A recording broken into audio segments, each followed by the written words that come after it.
बिस्मिल्लाहिर्रहमानिर्रहीम। अस्सलाम वालेकुम ख़वातीन हज़रात, वेलकम बैक आवर चैनल।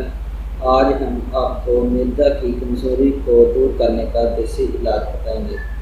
तो अगर आपने अभी तक हमारा चैनल सब्सक्राइब नहीं किया तो अभी हमारे चैनल को सब्सक्राइब करें ताकि हमारे चैनल की हर नई वीडियो आप तक पहुँचती रहे।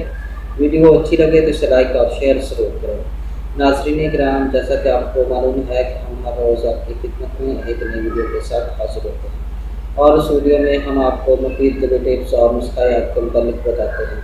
तो आज इस वीडियो में हम आपको मैदा की कमज़ोरी को दूर करने का तरीका बताएंगे कि मैदा की कमज़ोरी जो है कि किस तरह दूर की जाएगी, कि कौन सी ग़िज़ा का या कौन सा नुस्खा का है कि जिससे आपको मैदा की कमज़ोरी को दूर किया जा सके।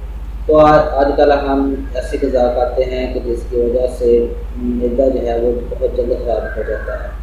तो फास्ट फूड, कोल्ड ड्रिंक्स या बेकरी की अशिया और तली की अशिया का आम इस्तेमाल जो है तो मैदा को कमज़ोर करता है।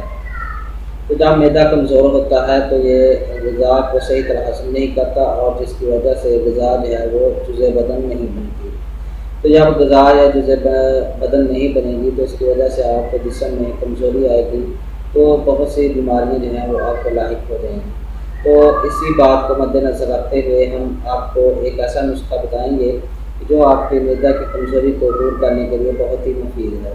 तो इस नुस्खा के जो अज्जा हैं वो ये हैं: थोड़ी सोख्ता 1 तोला, दाना इलायची पाउडर 3 ग्राम, मिश्री 24 ग्राम। ये आपके नुस्खा के अज्जा हैं।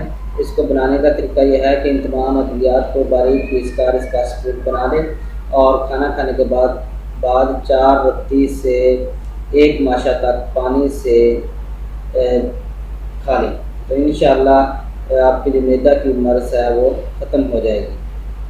तो अगर इस नुस्खा में से आपको किसी चीज़ की समझ ना आई हो तो कमेंट ज़रूर करें, इंशाअल्लाह आपको ज़रूर जवाब देंगे। उम्मीद है कि आपको हमारी ये वीडियो पसंद आई होगी। हमारी इस वीडियो को देखने का शुक्रिया। हमारे चैनल को लाइक और सब्सक्राइब ज़रूर करें। अल्लाह हाफ़िज़।